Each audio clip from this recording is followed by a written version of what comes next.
कि क्रांतिकारी बनना पड़ेगा अगर मथुरा चाहिए तो। प्रभु श्री कृष्ण मेरे सखा, मेरे पति का दरबार कब सजेगा, उसके लिए मैं आवाज उठाऊंगी, चाहे मुझे जेल में भी क्यों न जाना पड़े।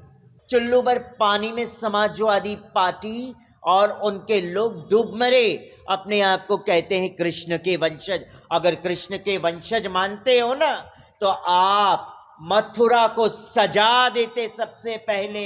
हमारे बीजेपी जो है कमल की भांति खिली हुई है, इसीलिए वो हर मंदिर हर घर को कमल बनाना चाहते हैं। कृष्ण जन्मभूमि पर आपको जाने से रोका गया, उसके बारे में आपका क्या कहना है? मैं यही कहूंगी, कृष्ण जन्मभूमि पे मैं जा रही थी क्योंकि ये मेरी आस्था की बात थी, ये मेरा मौलिक अधिकार है कि समाज के सामने कुछ तथ्य कुछ बातें रखना, और उसके लिए अगर प्रशासन ने मुझे रोका है, मैं प्रशासन से बड़ी नाराज हूं कि आपने मुझे रोक तो दिया, मगर आप स्वयं मुझे लेके जाना चाहिए था कृष्ण जन्मभूमि पे, ना कि मुझे ऐसे अकेला छोड़ देना चाहिए। आप हमेशा क्रांति की बात करती हैं, तो उसका क्रांति से हम क्या संदर्भ मतलब समझे, उसका क्या मतलब हम क्रांति को लेकर चले? देखिए बेटे, क्रांतिकारी बनना बहुत जरूरी है।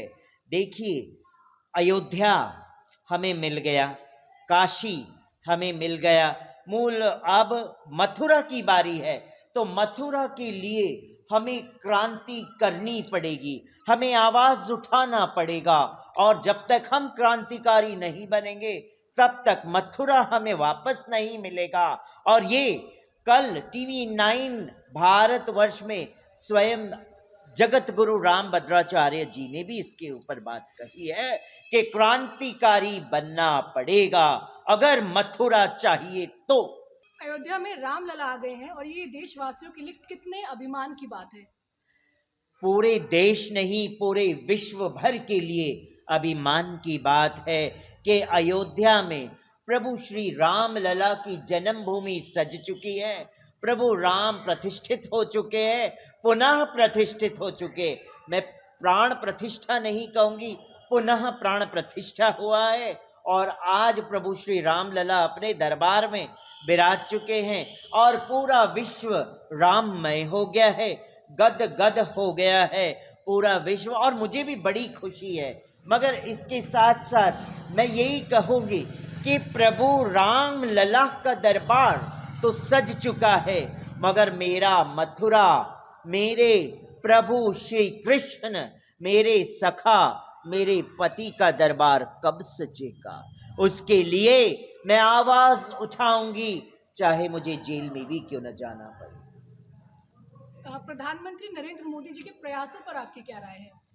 प्रयासों पर प्रधानमंत्री, आदरणीय प्रधानमंत्री नरेंद्र मोदी जी का जो प्रयास है, मैंने जब से वो आए हैं तब से लेके अभी तक उनके प्रयास मैंने देखे हैं, हमेशा सफल होते आए हैं, चाहे थोड़ा आगे पीछे जरूर होता है, मगर उनका प्रयास सफल होता है। सफल इसलिए उनका प्रयास हो रहा है क्योंकि वो एक आध्यात्मिक इंसान हैं, वो परमात्मा के अनन्य भक्त हैं। बेशक वो आज प्रधानमंत्री है, पार्टी का नेतृत्व करते हैं, मगर साथ ही साथ आध्यात्मिक और धर्म संस्कृति हमारी, उसको भी बचाने का पूरा प्रयास कर रहे हैं।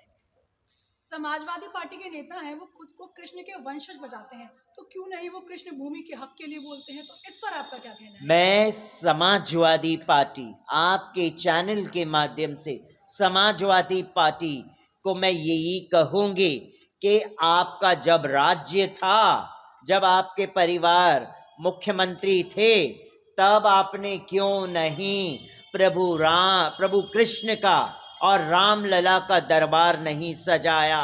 क्यों ये सारे मैटर्स को साइड कर दिए और मुस्लिमों का यूटिलाइजेशन आपने किया, मुस्लिम भाइयों का इस्तेमाल किया, सिर्फ वोट के लिए आपने इस्तेमाल किया उनका, और आज आप कहते हैं कि हम प्रभु श्री कृष्ण के वंशज हैं।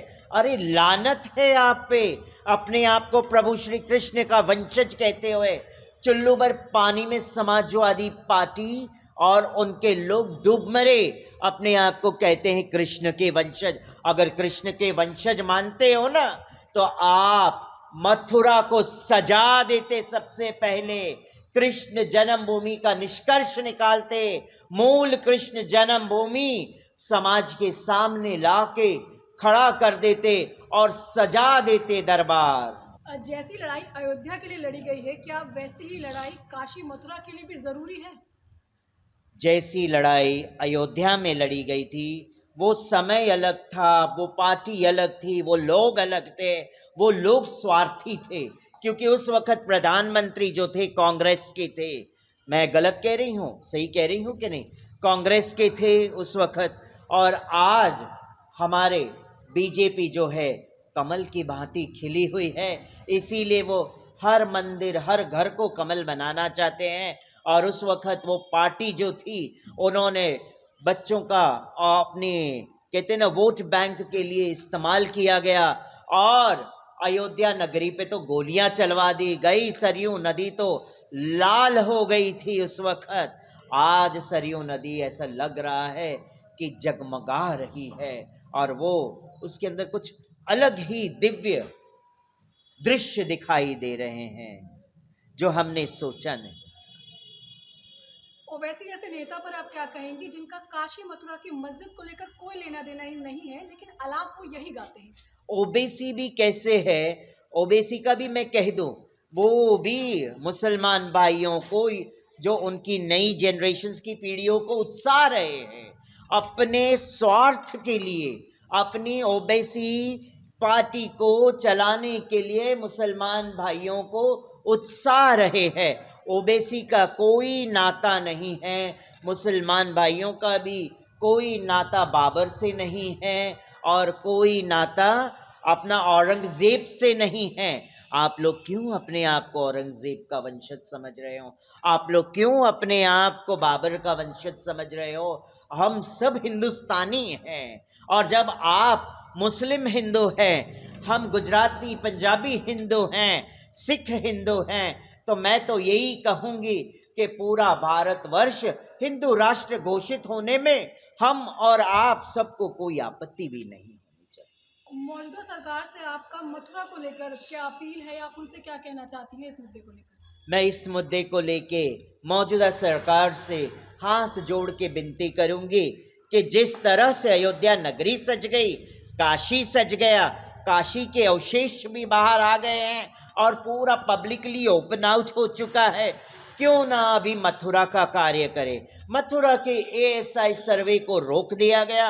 मैं कहती हूँ मौजूदा सरकार से इसमें आप हस्तक्षेप करें कि ये वापस बार बार मुस्लिम पक्ष क्यों ये मथुरा के सर्वे को रोकते हैं। सुप्रीम कोर्ट ने क्यों आदेश दिए कि सर्वे को रोकने के लिए? ऐसी क्या डर है, मैं कहती हूँ सुप्रीम कोर्ट को भी, कि मथुरा के सर्वे को रोक दिया। तो मैं चाहती हूँ कि मौजूदा सरकार से विनती करती हूँ, आप इसमें हस्तक्षेप करें और एएसआई सर्वे की जांच जारी हो।